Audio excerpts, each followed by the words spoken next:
eyes on me. We're gonna let the beast out. Caged up, held down for far too long. You ready? Be ready. Breathe in, smell the victory. Breathe out, let go of all the doubt you feel. Believe, reject defeat. Don't ever be afraid to be a legend.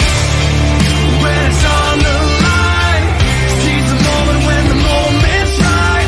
Come on, you're in this fight. Don't ever be afraid to be a legend. Stand the test of time. Seize the moment when the moment's right. Come on, believe you're in this fight. Don't ever be afraid to be a legend. Hold up, are you listening? Focus in, we're looking to make history. Let's go, we know what we've waited for. As the song says, don't be afraid to be a legend. And that's what we are here at the Viking Nation. Whether you are a Lowndes golfer or a football player, a basketball player, baseball, softball, even a Lowndes swimmer, you guys have the opportunity to be a legend because you live in one of the greatest communities on the face of the planet. And that's right here in the Lowndes community, right? So I'm your host of Around the Nation. It's Tuesday night. No, I've lost my guys. It's Thursday night. I've had so many surgeries lately. I've been on some pain medication. And so don't worry, I'm not on pain medication tonight. I'm on, what am I on? Ibuprofen, 800 milligrams. So anyway, it's been a long week. I had to miss you guys last week, and we did a pre-recorded show because of the surgery last Thursday. So just getting over that. So if you hear me kind of slow down my speech, it's because it's still hurting a little bit. But that's okay because I've got the super fan group of the year to bail me out tonight. So if I can't handle it, these two are ready to jump into the fray. And you guys have probably missed these faces, right? So, Billy Pearson, welcome back to the show, sir. Hey, Larry, how are you? I'm doing good, man. Doing real good. Man, it's been a long time. I feel like I've been gone like a year. It has been a long time. It's been a long off season, but you know what? Before long, we will be in football season. You know how long, how many days we have until football season? No, but you'll tell me. You know that I've got a counter somewhere, right? I know you got a counter. Okay, we have 161 days, 23 hours, 21 minutes, and 50 seconds to kick off against American Heritage of Plantation, Florida. That seems like a long time when you put it like that. Yeah, but it's really not. It's really not. It's August the 20th, and time will fly by. It's almost summer. Time changes, I believe, this weekend. Yep. So once time changes, that's pretty much summer. So pretty much. We play football at the end of summer, so yeah, we're gonna get our last cold spell, I hope, in the next few days. And then springtime, here we come. I can't wait until we've been cleaning out the pool. We don't have spring in Georgia. That's true. It just goes straight to summer. That's true. Well, we've been cleaning out the pool, getting ready to get the outdoor furniture dusted off, the pollen dusted off. So we can't wait to jump in. But that's the way it is sometimes. Then it'll be time to put the chiller on it. Yeah. Well, speaking of not seeing these faces in a while, we've got the band back together tonight. Chris Bisher. Hey, Chris, it's been so long that I forgot your other name that I called you. Listen, I'm impressed. I'm even more impressed that I get to share this stage tonight with the birthday boy himself, Mr. Billy Pearson. That's right. Happy birthday, Billy. Hey, thanks, guys. Listen, you must be living right because things are just going well for you, Billy. You married off a daughter. You got engaged at Christmas time. You just had a birthday today. You're welcoming back to the Viking Nation Live. And you're living a charmed life. Hey, God has blessed me. I can't say it enough. That I'm a little humble at how well things have been going in my life. And and you're right. I just living the dream. Absolutely. Guys, we got some interesting things to talk about tonight. Before we get to them, I wanted to make sure that we thanked our sponsors. We've got a pretty good number of sponsors, which this my computer is kind of acting up on me right now. So while I'm bringing up our sponsor slide, we've got a pretty interesting show tonight. I think we're going to we're not going to jump into politics, but we are going to talk about something that came up on a talk show the other night. Everybody knows who Chris Beckham is. He has a wonderful football radio show every Monday night at 6:00 on 105.9 FM.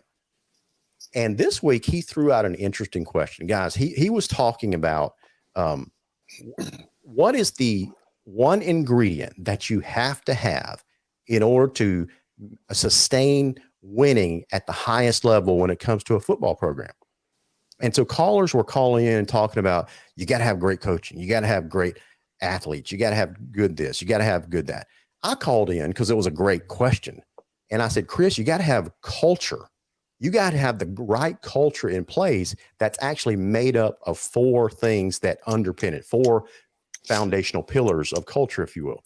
You got to have strong, very strong administrative support, because those are the guys that get you the resources, and they can make a coach's life miserable or they can make it paradise, right? So you got to have strong administrative support from the superintendent to the athletic director to the principal on down. Then you got to have strong community support.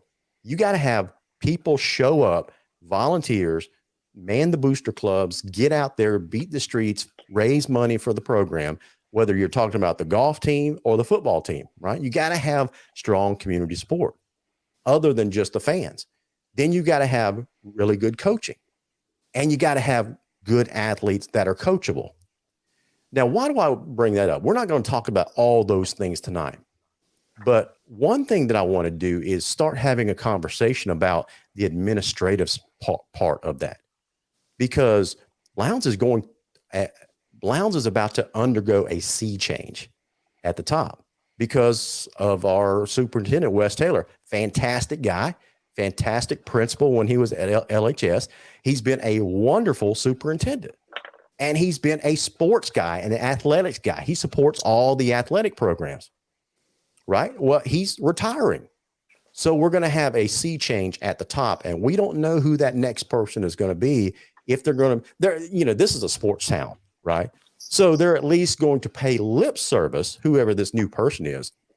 But I'm wondering out loud, do you guys agree with me that it's important to have an administrator in place that supports these athletic programs? Oh, definitely, Larry. Like we were talking about before the show, if you get because let's be honest, you're right. Wes Taylor is a sports guy. Yeah. He knows football. He understands high school football and the dynamic of getting the right coach in here. If you get another superintendent, because many people don't know, the superintendent is in charge of who hires the new coach. That's right. So if you get a superintendent in here that is not a sports guy, does not understand football, does not care who the coach is, then if and when, you have to make coaching changes in any sport, not just football, baseball, basketball, whatever, he's not going to know who to get or the importance of getting the right guy. So, yeah, it's very important. And to have his support. You would see Wes Taylor at football games. You'll see our administration at football games, right, supporting the program. Yep. And they're fans. They cheer. So I think it's important. I think it's important just from the knowledge standpoint that if you don't know who to get, you're not going to get the right person. That's right.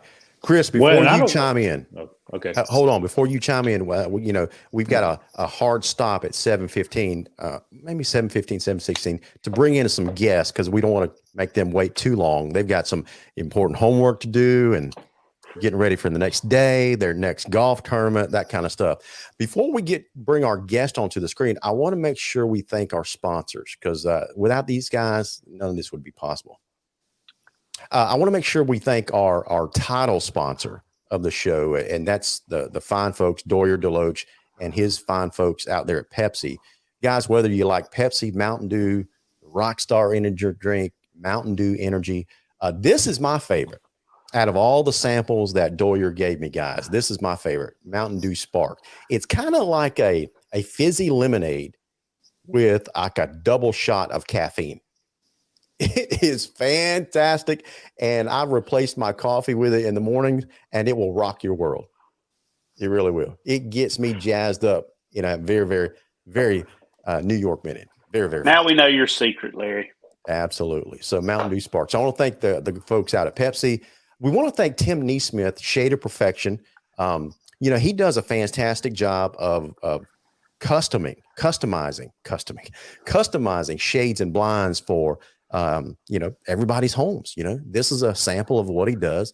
He does just a jam up job. If you guys have a need for custom shades or blinds, give Stickman, our friend Tim Neesmith, a call at A Shade of Perfection, 229-251-3479. A couple more that I'd like to go through. The Migraine and Spine Clinic of Valdosta, Josh Batson and Justin Haskin.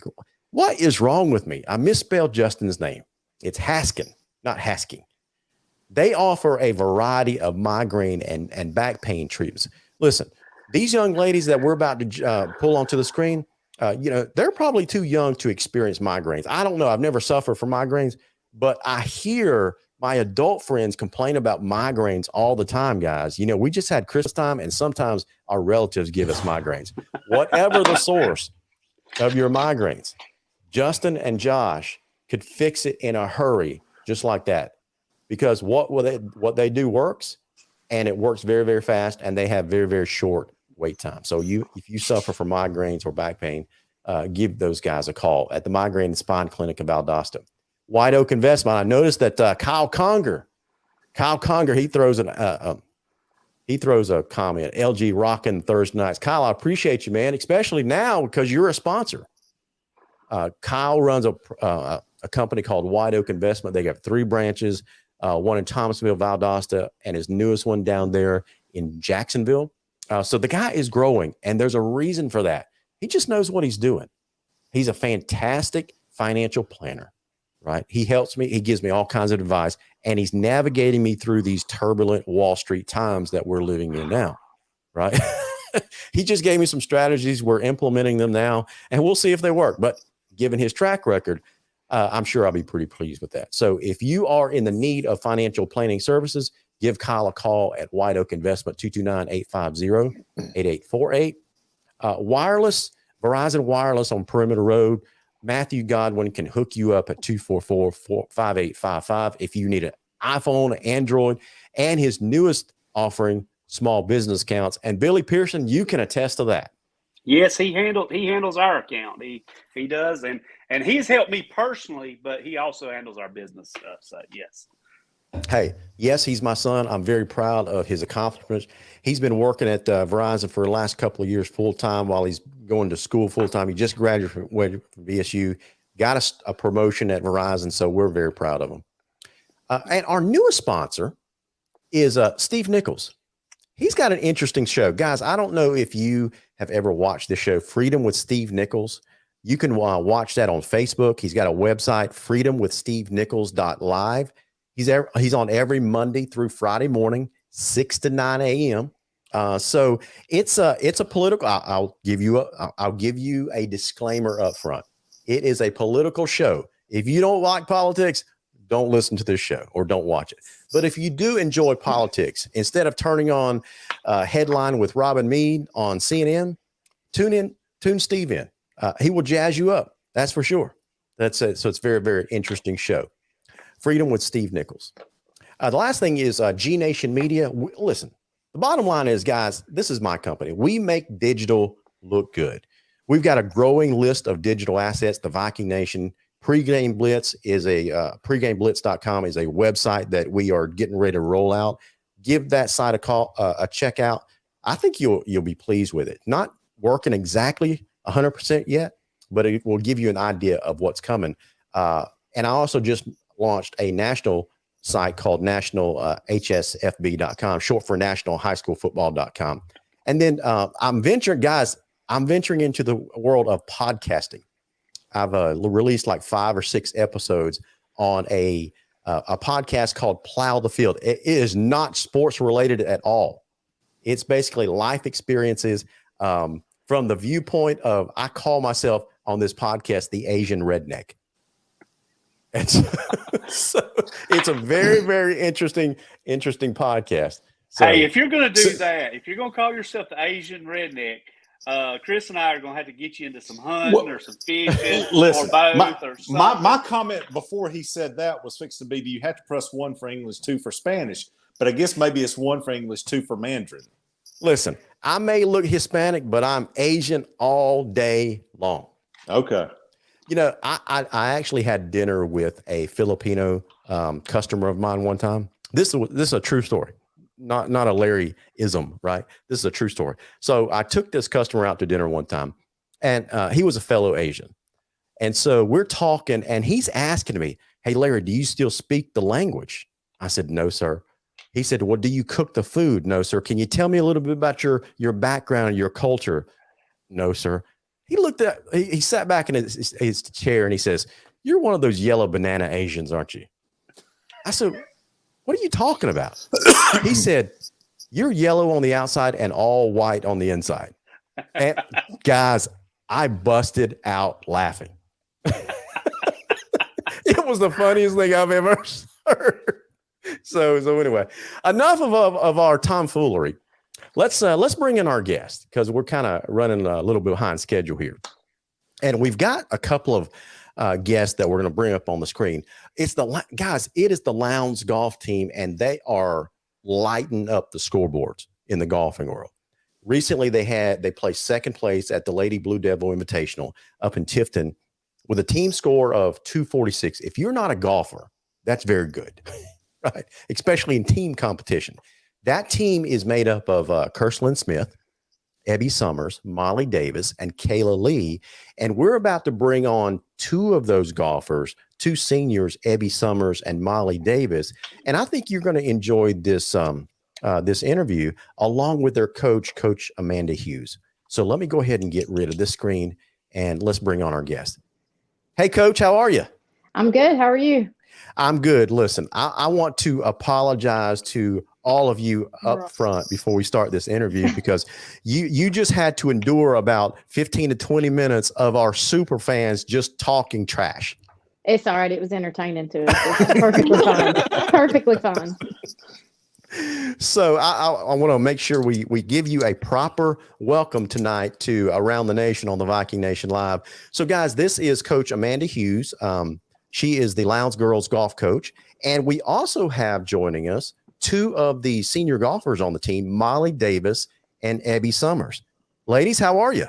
Good. How about you? We're doing good. We're doing good. You know, listen, whatever we say on the show tonight stays between us. Okay. It's not like it's watched by 10,000 people or anything like that. No, it's not like it's public. I got you. Not at all. Listen, more serious stuff. On a more serious note, I should say. I've been very pleased of watching you guys play golf for the last couple of years. Last couple of years, really, you've been lighting up the scoreboards. I've noticed both of your names on a consistent basis as either a low medalist or in the top 5, top 10. Where did your love of golf come from? You want to go or me? I think my dad. I think Ebby can kind of say the same. Yeah, probably my dad and my grandfather. They really inspired me. Okay. And watching my sister play competitively. So, Molly, you in the same boat? How did your love of golf develop? Well, I played softball for like 12 years, and then I kind of realized I was actually really bad at that. So I needed to take a new sport, and it was something to do like me and my dad could actually hang out. So that's when I was like, "Ooh, this is actually fun! Like we have something to do together." Now we fought like the whole time, but it was fun at the end. I got you. You know, Clint Eastwood said in one of his famous movies, "A man's got to know his limitations." In this case, a woman's got to know her limitations. So softball wasn't your thing. So you switched to golf, and here you are lighting it up. I try, not doing too hot, but you know, getting there. Yeah. Now, how long have y'all been playing golf? 6 years, probably. 6, 7 years? Yes, sir. Yes, sir. I got you. What's the end goal? Are you both destined for the LPGA Tour? Is that your goal? I I hope to get there one day. After college, I'd like to give it a shot. I'm got just you. in the business world, and I know I don't really have a shot at going pro, but Ebby definitely does. Molly, you never know. I wouldn't sell yourself short. But listen, it's good to stay grounded, but because you're riding this golf wave, you're going to get an education, right? And you never know what the future holds. Now, who taught you girls how to play golf? My dad. Yeah, mine too. But I also have a swing coach in Thomasville. We go to the same guy. His name's Bill. He's pretty good. Mm-hmm. Gotcha. Hey, Coach Hughes, let me ask you a question. When you took over this team, I think this is your first year as the girls' head coach, right? It is. Yes, sir. So did you know about these young ladies, or were you surprised the first time you saw them play? I did. I knew about them because I had actually spoken to Coach Hawley numerous times about them, but actually getting to see them play in person, I was very impressed with them. They're very, they're determined. They work very hard for it, and they definitely deserve going on to the next level and everything. They put the hard work in. So definitely I was very impressed with them the first time I actually got to see them. Gotcha. Let me ask you a follow-up question to that, just between us. Okay. I'm going to lean in real close and kind of lower my voice so these young ladies don't hear my question. Okay. So just between us as their coach, right? What's the one thing that kind of sticks out when you see them on a golf course? The one thing with this could be interesting with Ebby is y'all better hush.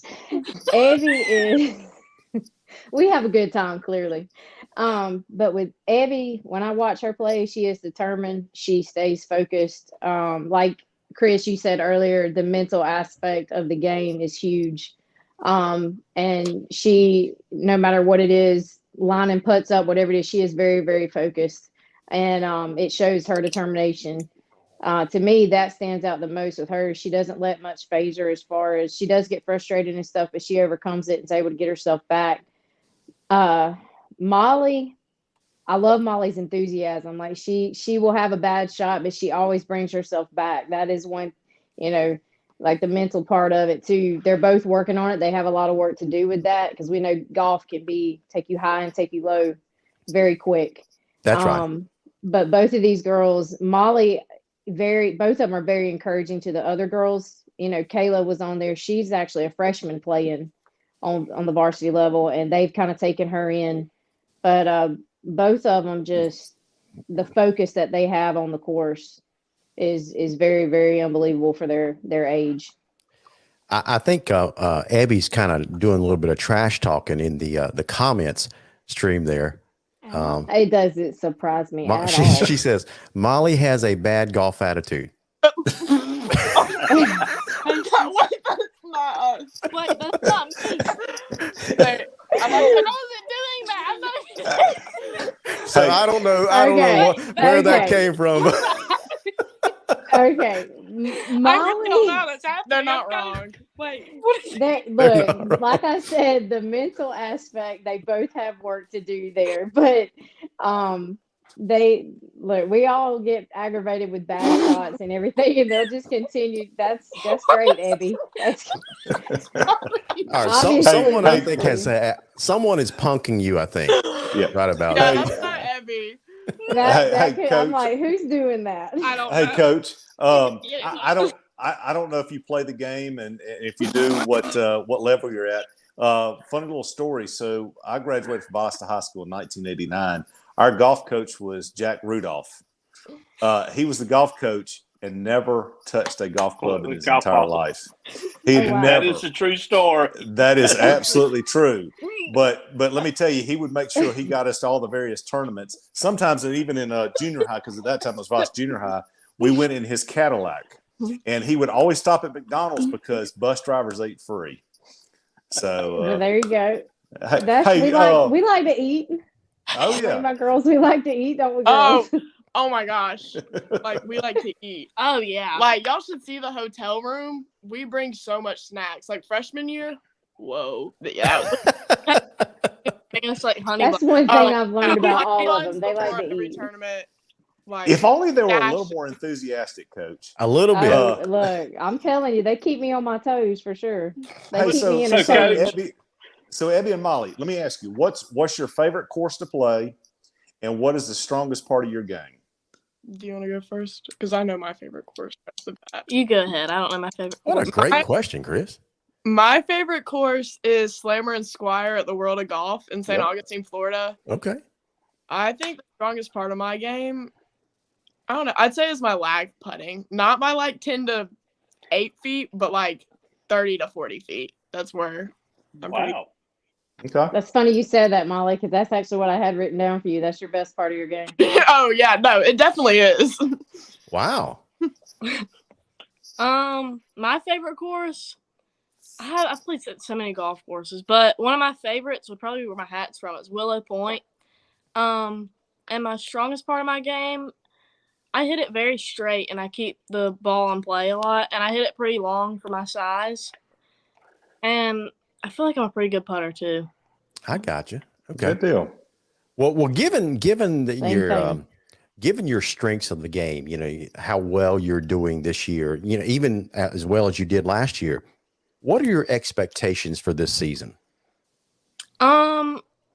I hope we can qualify for state, like, as a team this year without having to play in sectionals. Because this will be the first year as a team we'll qualify for state without sectionals. Okay. I think, Yeah. I feel like it's doable. We have a very strong team. Our two other girls, they're very strong. I think we'll be able to do that. That's excellent. definitely the goal. Well, girls, after the season is over with, you're both seniors. You're going to project yourself in the future. You're going to be graduating soon. So what's next? I'm assuming that you're going to be playing golf at the next level. What's next? we'll be playing in college. I'm committed at Jacksonville State, and you're committed at Converse. Yep, Converse University. Gotcha. I'm just curious, why those two? Why did you choose those two out of all the other schools out there? Going Division I was a big deal for me, so I really wanted to go to D1 school, and I wanted to play at the next level. And the golf course that they play at and the roster is very small, so I get a lot of playing time. And the golf course really trains you to become a better player overall, and it really helps a person go to the next level. And that's why I picked it. Gotcha. Okay. What about you, Molly? I think I picked my college for a lot of reasons. The town is really amazing. I actually met all the girls on my team, and I love my coach. I think coaching was a big thing for me because she worked with David Ledbetter for 20 years, so she does know what she's talking about. And I was like, I want someone who's going to help me improve.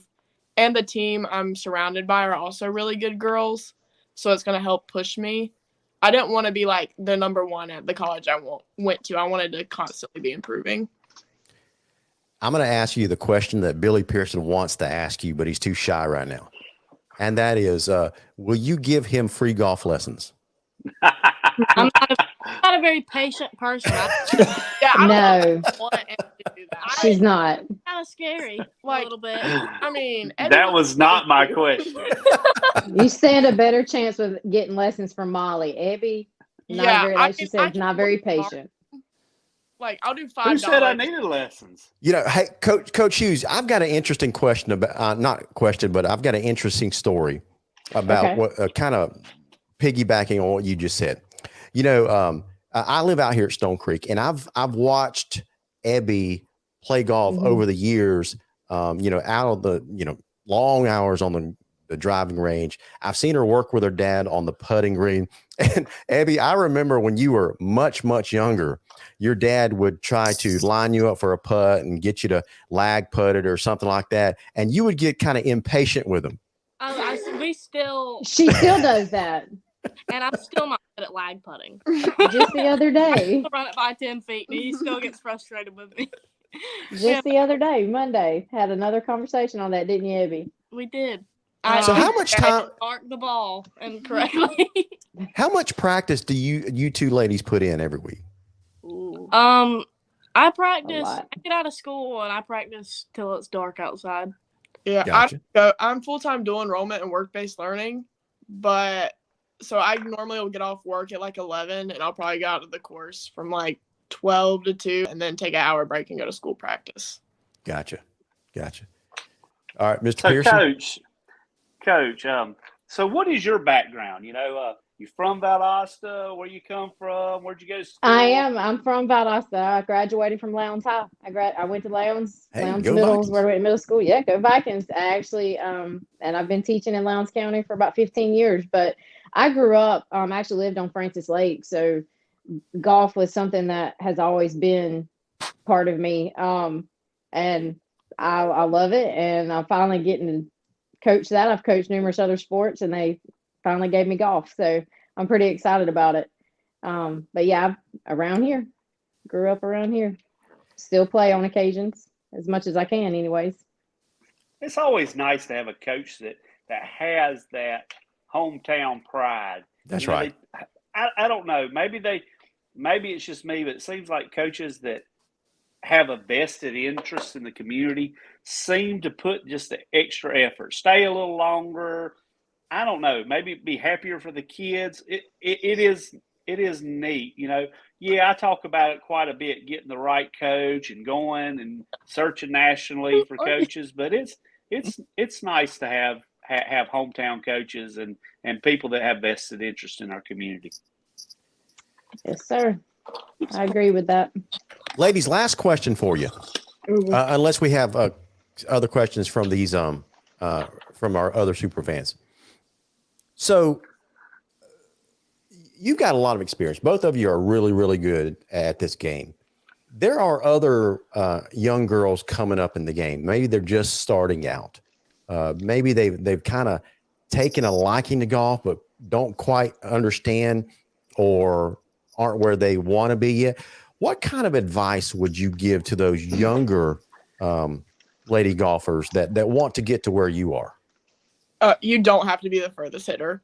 Like, you do not have to hit it. Ebby outdrives me by like 10 yards every time, and I'm 5 inches taller than her. Like, you don't have to be the longest to go to the next level. If I was giving advice to like a parent or something with a kid that wanted to be good and go to the next level, I would strongly encourage like finding a really good teacher to stick with, like from the time that you're young to like when you're in high school, like throughout your whole high school career. You need a good coach to help you mentally and like with your swing. And mental is a big concept of it, and also course management. You got to understand that. You can't be a perfectionist and play golf. That's what I am, and that's why I get frustrated.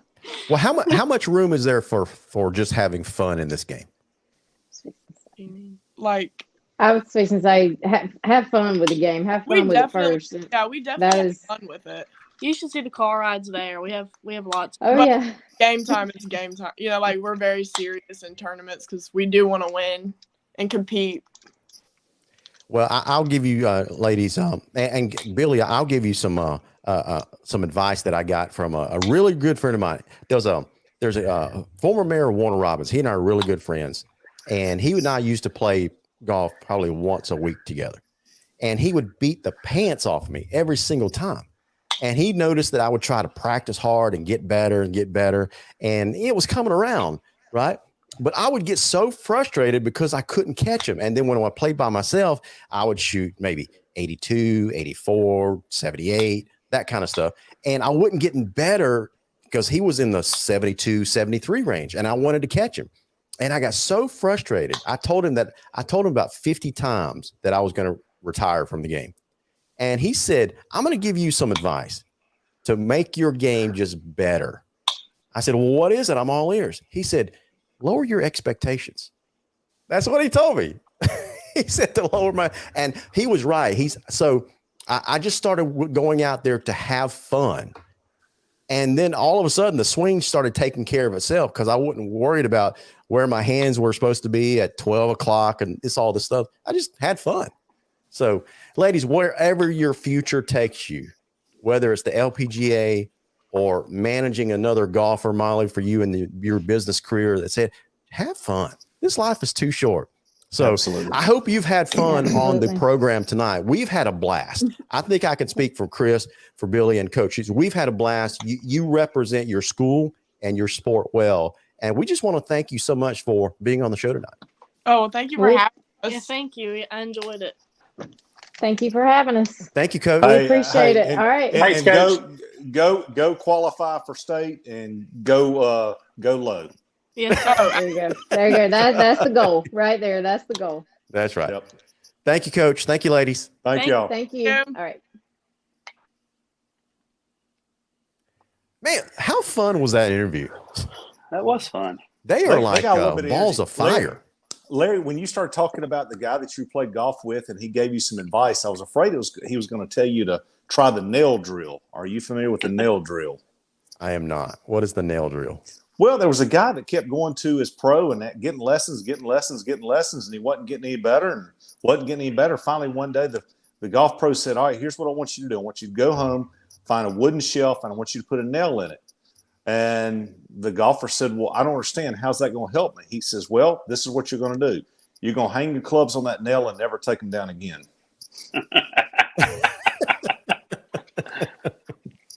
I hear you, man. I hear you. Maybe I should try that drill. Now, the great thing about golf is something you can play your entire life, and you have a lot of camaraderie with it. And, yeah, it can be frustrating. It can be the most frustrating game that you will ever play in your life. And you can go highs to lows within one swing. But at the same time, it is something that you can enjoy. If you, like you said, lower your expectations just a little bit, and you will actually improve your performance. Absolutely. And Guys, Larry, just for the record, I actually was a very good golfer in college. You were? I actually worked. Yes. Okay. I actually used to play twice a week when I sold insurance. Wow. But I hurt my back, and that's why I quit playing golf. And even though my back is better now, I'm scared to hurt it again. But yes, I used to be a real good golfer. But one swing can change that, and one day it went away, and I got frustrated and sore and quit. So I it had was more over an injury. So I was part of a men's group of four one time, and I think we were actually playing down at Francis Lake. This was probably 20 years ago, and it was two pastors and two deacons. And so me and this other deacon, we're on a team, and these two pastors are on a team. And every pastor I know that plays golf is a really good golfer. I don't know why that is. So after the third hole or something like that, they're starting to pull away from us because they're both really good golfers. And we're standing around the tee box at the next hole, and you know me, I'm going to make a joke out of anything, right? So I made a joke before the pastors teed off at the next hole, and I said, guys, why is it every pastor I know is a great golfer? It's like they only work one day a week. and I'll tell you who it was. It was Pastor Wayne Dorsett was one of them. And so he turned around and he had this serious expression on his face, but afterwards we all knew he was joking around, but he looked at me, he looked at the other two guys, and he says, it's because our relationship with God is so much better than yours. And I thought I was going to fall out and laugh. I thought I was going to die. Anyway, he put me in my place in a hurry. he probably wasn't wrong either. He probably wasn't wrong. No. So, guys, here was our kind of conversation before we started talking to Molly and Ebby and Coach Hughes. So we were talking about the importance of administration support. And we had two top-level administrators, the athletic director, Randy McPherson, he's retiring. Wes Taylor is retiring. Danny Redshaw is the new athletic director starting the first of the year, or starting the new school year, I should say. But we don't know who the new superintendent is going to be. Do you think, am I overthinking this? Or is that position as important as I think it is when it comes to supporting athletics and specifically the football program? Well, Larry, I want to take it a step further than that. And first off, I want to commend Wes Taylor and our board of education. Because if you look at the last couple of years, the things that they have done to try to make the school activities, all activities, not just sports, all activities for these students as normal as possible. Yep. We need to make sure that whoever is the next superintendent, that they have those same values on keeping kids and their activities going. That's right. Because that's a huge part of development as you're getting older. So first thing is I want to commend them once again. I've commended them many times, but I want to commend them again. Now, with the new superintendent coming in, sure, you hope that he or she has a very vested interest in all programs, particularly the sports programs, because, when you look at it, sports in particular and football in particular, why it gets the bad rap, because everybody talks about football. Well, it is a revenue stream. It's a huge revenue stream, and that helps pay for the other programs. Yep. And so we need to make sure that we've got somebody that does have an interest in perpetuating those sporting activities. I'm glad you said something about that, because dang it, I meant to bring it tonight, but there was one of the things that I do in my spare time, because apparently I don't do anything else other than work on this stuff. But I was going over the minutes for the Board of Education meetings the other night. And one of the things that was listed in one of the meetings was the athletic budget, right? And it actually broke it down on gate receipts by sports. And I wish I had, because I meant to do it tonight. Maybe I'll bring it on next week. But we talk about football pays a lot of bills, but until you actually see it in black and white, and the amount of the discrepancy between the sports, it's like night and day. That's why we have programs like this that talk a lot about the football program.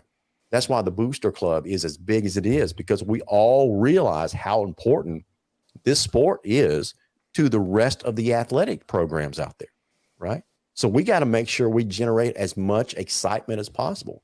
So I wish I had it at my fingertips tonight to put it on the screen, but I'm not sure where. Yeah, I'd be curious to see how much of, say, a tennis budget or a softball budget is helped out by our football program, because like you say, football gives money to these other programs, which helps. I mean, it helps that beautiful baseball field, and everything else that we're doing at that school. It helps girls golf, it helps boys golf, it gives a little bit of money to help those programs out. And that's why football is such a big topic around our area, because it does help those other sports. Those other sports wouldn't exist in many cases without football. Exactly right. So what I was doing was looking around the screen is I wanted to show you, to bring something on the screen, but I'll find it a little bit later. But anyway, I agree, guys. When it comes to administrative support, I hope this next superintendent loves football as much as we do. One of the reasons why Wes liked it so much was he was a former coach. That's right. Right. And he understood what coaches go through, not just in football, but coaches in all the other sports goes through. One of the things that I get to do as part of this new national thing that I'm part of, National HSFB, it stands for high school football, but nationalhsfb.com is just about every weekend now, I'm interviewing someone that's got some national prominence when it comes to football coaching. Last week, I got to interview a coach down in Florida and a reporter down there on the same broadcast. And the coach is also head of the Florida Coaches Coalition. And the state of Florida is in upheaval right now because of the new reclassification system they've got. And I don't know if you guys heard about this, but starting next year, the state of Florida is reclassifying schools, and they're putting them in metro schools versus suburban schools. Ooh. They're trying to address recruiting and transfers, right? I knew where that was going. So they're grouping all the metro schools together. And so they went from 8 classifications, I think it was 8 classifications statewide, to 4 classifications within each category. So you got 4 classes in the metro and 4 classes in the suburbans now. And so it's basically going to force all the super loaded transfer schools into 4 classes so they can duke it out for 4 state championships, and the suburban schools can do the same. And it's going to be interesting to see how that goes. The reason why I brought all that up is that, that maybe that's another topic for another show that we can do, because it's a pretty interesting topic. But as part of that conversation, I was shocked at how little high school head football coaches make in the state of Florida and how little administrative support they actually get down there. And so that's why you see Florida coaches like droves coming up to Georgia. They're moving to Alabama. They're moving to Texas because of the little support, not just financially, but administrative support they get down there.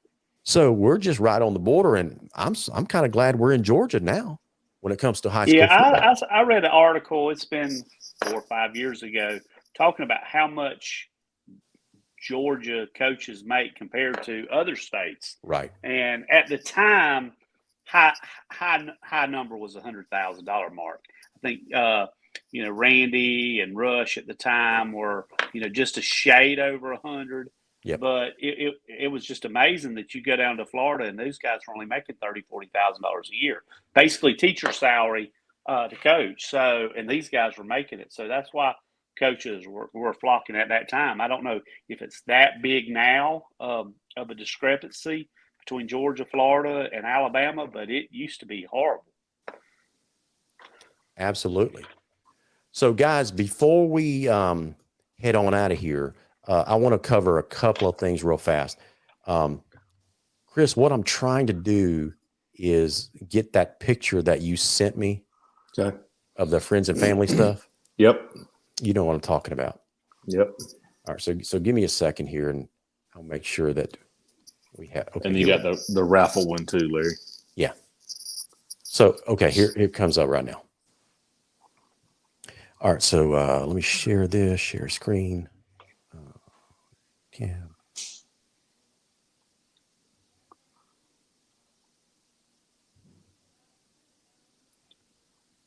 Oh, here we go. All right. So, sorry guys, we're just doing this on the fly here. So, can y'all see that screen? Pretty small. Okay, let me. Yes, it's. Oh yeah. Okay, can you see it now? Yep. So right. So Chris, tell us about this. Yeah. So what you're seeing there is our friends and family event that's put on by the Lowndes High Georgia Bridgemen, which will feature both of our winter guard teams, our varsity and JV team, our indoor percussion team, as well as our friends from Linder County, their winter guard and indoor percussion team. That is on Monday, March 21st. So 10 days away. And the event is absolutely free. It starts at 7:00. We encourage you to get there early to get a seat because all the performance happens to one side of the gymnasium, the big gym there at Lowndes High. And the boosters, we are raffling off 5 items that are worth $2,500 in value. Okay, all the way from a big green egg grill package, that's $1,150. A skeet shoot for 10 couples, not 10 people, 10 couples at the Pesky Beaver. That's sponsored by Tillman Insurance. Pepsi Yeti prize pack. So you got a Yeti hopper. You got a whole bunch of great stuff from my friends over at Pepsi. You got a kayak, and you also have a Bridgemen Spirit Stadium package worth $250. So those raffle tickets are just $5 a piece. It's a great way to support our spring activities, and all proceeds do go to the Bridgemen. But come out and watch these students. At this point, those 3 teams of Lowndes High, the 2 winter guard and the indoor percussion, they probably have upwards of 150 plus hours of practice at this point. And let me kind of catch you up on what's going on in the winter guard and indoor percussion world. Indoor, won first place in their most recent competition a couple weeks ago. They are highly ranked in FFCC, which is the Florida Federation circuit that we compete in. Their show is called Lighthouse, and it is getting rave reviews, and it's a fun show. Dr. Jeff Grant does a great job with that. And then our Winter Guard programs, our varsity is Start Walking.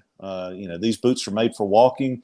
We just got back from Nashville, Tennessee, where we competed in a WGI Super Regional. We were finalists. This Saturday, our JV and varsity, we compete down at Flagler Palm Coast in the FFCC circuit. And then varsity also is preparing for another WGI Super Regional next Saturday.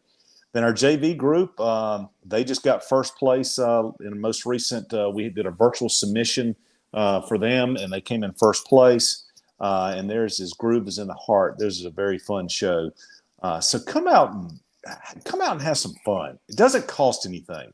Sure, we'd love for you to buy some raffle tickets for $5 a piece, but come out and support these students more than anything. And listen, it's a great show. It really is. They do a fantastic job. They do. So we appreciate you updating us on that. Yep. We got a few minutes left, and I want to get you guys your opinion on something, guys. I'm hearing rumblings that we're going to that we may release our new football schedule tomorrow. But there's going to be a catch. We only have 9 games. 9 games, yeah. Yeah, and we're waiting for that 10th game to become finalized, but it's not yet. So it's not going to be added onto the schedule when it's initially released. So I'm going to put this up on the screen. And guys, this is what I think our schedule is going to look like, given the feedback that I've gotten from some contacts that I have. So I think this is pretty close to it. We might have some dates move around, but I think these are the teams minus the one. All right, so the first part of now, I think if we go on past experience, then May 20th is probably going to be the date of the spring game. The spring. All right, Larry, one correction on that. Okay. That spring game will happen at Tift County because the visitor side of the stadium will not be completed. The plan is that August 13th scrimmage game will then be at Martin Stadium. Okay, so they're flip-flopping that. They're flip-flopping that. Gotcha. Okay, that's going to be different. That is for us to have to travel up to Tifton for a spring game. That's going to be different. So, does that date look good, Chris? May 20th? To my knowledge, yes, that is correct. Okay, so guys, just make that mental note. So on August 13th, then it looks like Tift is going to come to us for a part of fall scrimmage. That's going to be unique because I've never seen us play the same team in both the spring and the fall scrimmages.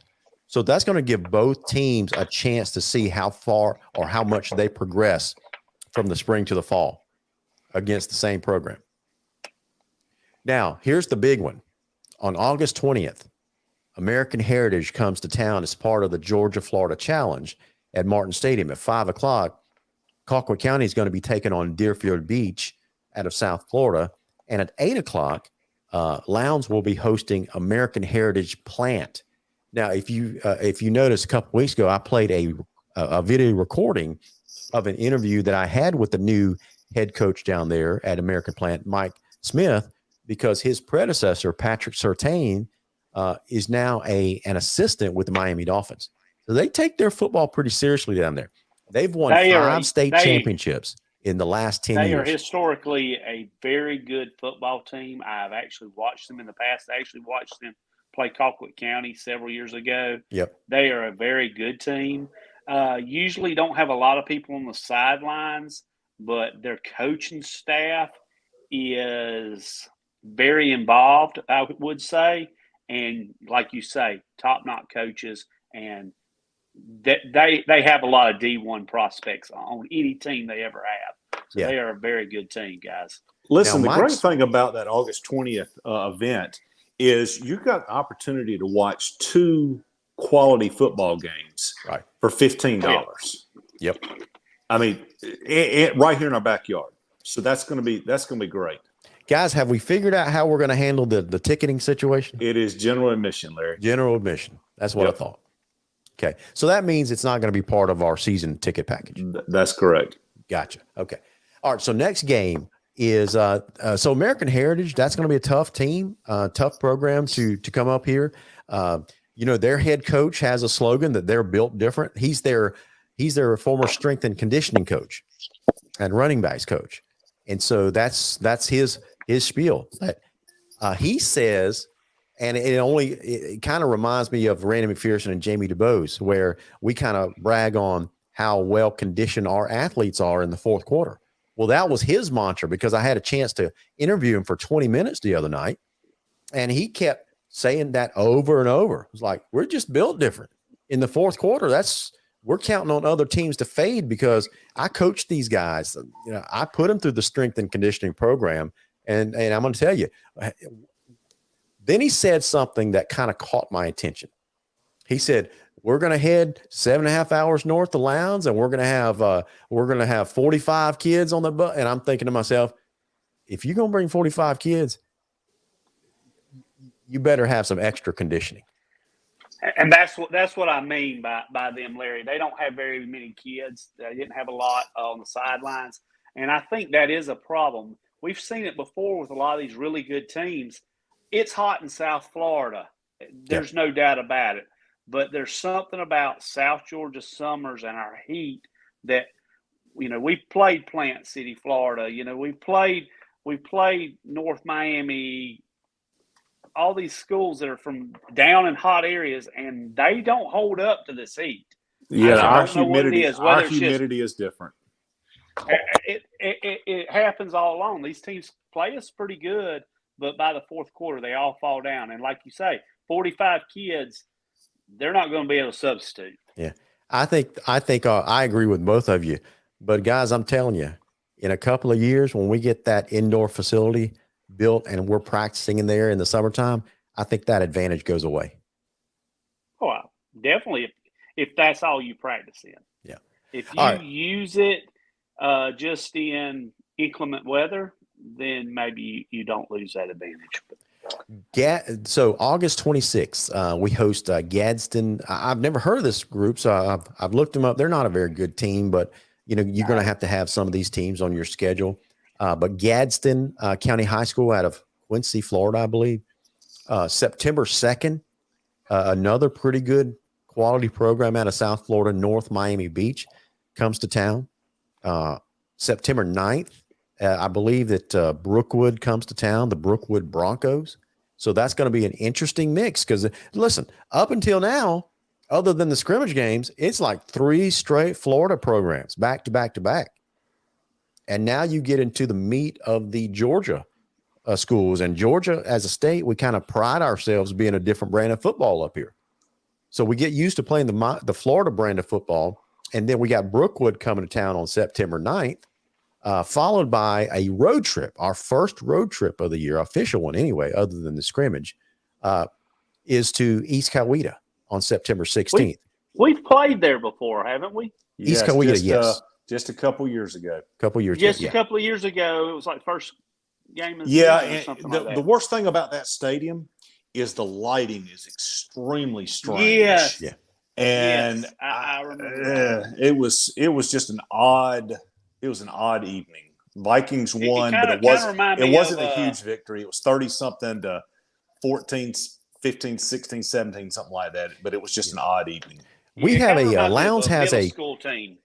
Lowndes has a coaching connection with East Coweta. I think 2 former Lowndes coaches also coached at East Coweta. You guys remember them? Mm-mm. Jim Henry and Jackson Dean. So they both went to be offensive coordinators at East Coweta. I think they were both like wide receiver coaches. No, Jim Henry was a quarterback coach here. Then he goes up there to East Coweta, becomes a offensive coordinator. And then Jackson Dean, I think, follows him, becomes the offensive coordinator last couple of years at East Coweta. And do you know where Jackson Dean is now? He is the offensive coordinator for Byron Slack at Cook County. How about that? Yep. That's pretty neat. It's a small world. Made a full circle. Yeah.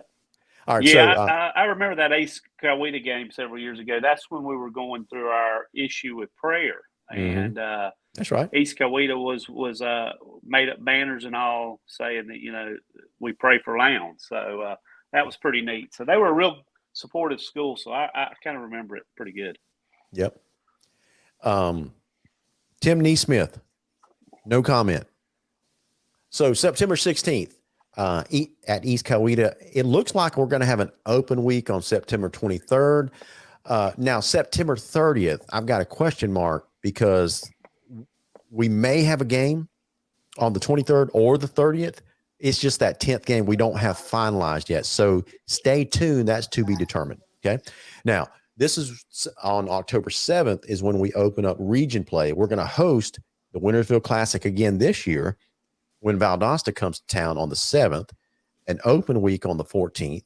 And then we go over to the Hog Pen to Moultrie, Georgia, and take over the newly minted head coach, Sean Calhoun, as the captain of the Colquitt ship over there. What do you guys think about going back to Colquitt County? The last time we went over there was not a good experience. No, it was not a good experience at all. I have never had a good experience in the Hog Pen. I'm ready to. So we broke the streak, for a while there when Rush was there, I think for like 7 or 8 straight years or something like they beat us, something like that, at home and away. Right. And so the last couple of times, I think this is right. The last couple of times Rush was there, we beat them at home when they came to Martin Stadium, but they would still beat us. It was a home. Yes, they would beat us there, and we beat them when they came here. That's right. And so the same thing held true when Justin Rogers took over the program. They would beat us there. We would beat them here. And so I'm ready for us to break that streak when we go over there. All right. I've got a question. I've got a challenge for y'all. As we're looking at region play begins at Valdosta on the 7th and finishes on the 4th at Camden. Yeah. We're all homers. We all want Lowndes to win the region championship. Whoever wins the region championship with this new aligned region, at what game do you think the region champion will be crowned? Man, that's a great question. Great question. I think it's going to be later in the season. It may be the last week. It won't be the last week. I think you don't think so? Next to last game of the season. I think it's the 28th. Yeah, I think it's the 28th. Yep. Yeah. But I would be curious. Hey, Larry, the next time we get together, I would love for you to show what our region opponents' schedules are specific for region play. Okay. Fair enough. And that way we can let's go ahead and get some educated guesses going there. Gotcha. Well, if it's going to be determined on the 28th, then that means the game on the 4th between Lowndes and Camden really doesn't really matter unless you're aiming for the 2nd seed or something like that. That's what you're saying, right? Well, that's exactly what I'm saying. Listen, I do think that's going to happen, but this is a brand new aligned region. It looks like it's now. I'm scared to death of playing Camden with this wing T again. I'm not going to lie. If they get that thing going, and it's also what Jeff Herron's 2nd year with it, being back at the helm. I'm a little concerned about that game, but we have no idea what to expect from Richmond Hill or Colquitt this year. I think Colquitt's not going to be bad because they have talent. Richmond Hill, I think, is going to be our whipping boy for years to come. I think the contest comes down to winning the region is between Valdosta and Camden and Lowndes this year. Really? And I think it's Lowndes and Colquitt all the way. I agree with Billy. Now, I was just doing the math there, in order for Lowndes to clinch it on the 28th, then we would have to beat Valdosta and Colquitt the first 2 games and then clinch it against Richmond Hill on the 28th. And be 3-0 in the region going in that last game. Correct. That's what I predict. Gotcha. Oh, man, I hope you guys are right. That's kind of what I predict. But I agree with Chris. Camden is going to be tough with that wing T when it gets rolling. not to bash Lowndes or our program, but we have got to learn to stop a team that does nothing but run the ball, along with stopping a team that does nothing but throw the ball. We're really good at a balanced team, but we struggle when a team does just one thing or the other. That's right. Well, let's look at it a little bit different for just a second. Take Lowndes out of the equation. All right, Camden versus Richmond Hill. Camden's going to win. Camden versus Valdosta. This is the first year Valdosta's faced Camden in a long time. I see Camden in that game with this wing T if they get it rolling. So then it comes down to Camden versus Colquitt. You got a brand new coach over at Colquitt. Who knows what he's going to bring to the table? Yep. That's true. That's why I think it's going to come down to Camden, Valdosta, Lowndes. And I think Valdosta can beat Camden because of their defense. I think that's the difference. It's going to be interesting. All right, so I'm making a note. Needed the region side-by-side schedule. Yep. Okay. Hey, guys, also, Chris, you were supposed to remind Larry of something. Hey, listen. Yeah, that's right. You don't have to remind me. I got it on a note right here, man. I'm 51 years old. I don't have I have to admit, I don't have Alzheimer's yet, but I do have some timers. Sometimes it comes and sometimes it goes. I think what you're about to tell me.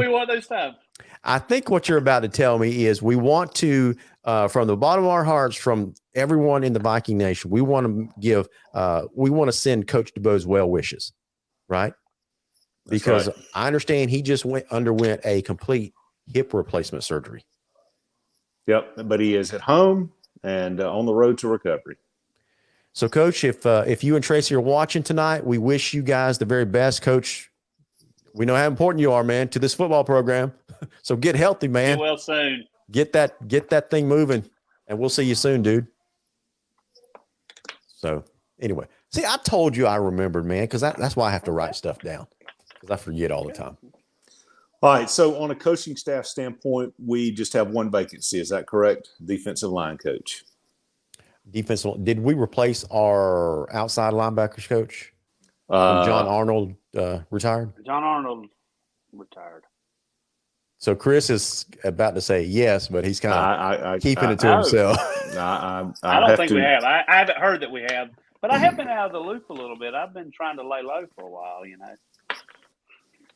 Listen, man, you're Billy Pearson. I need to give you a pep talk. You're Billy Pearson. Well, lay low is like antithetical to what you do. I know that. I'm a little extra, or whatever you say. People love the genre. I'm gonna give you your own genre, the Billy Pearson genre. People love Billy Pearson, just the thought of Billy Pearson, because the edge that you come with. Well, I do come with the edge, but it's kind of like a car wreck. It's kind of like going to a NASCAR race. Some people are there for the race to see who wins the race. Some people are there for the wreck. See? Oh, so you like to sit in turn 4 and watch the wrecks?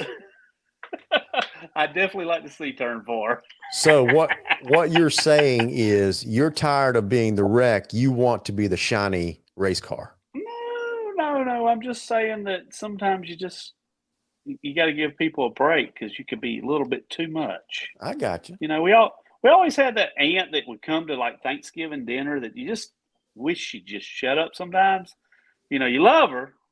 Well, I'm that guy. I'm Uncle Billy. Now, and sometimes listen.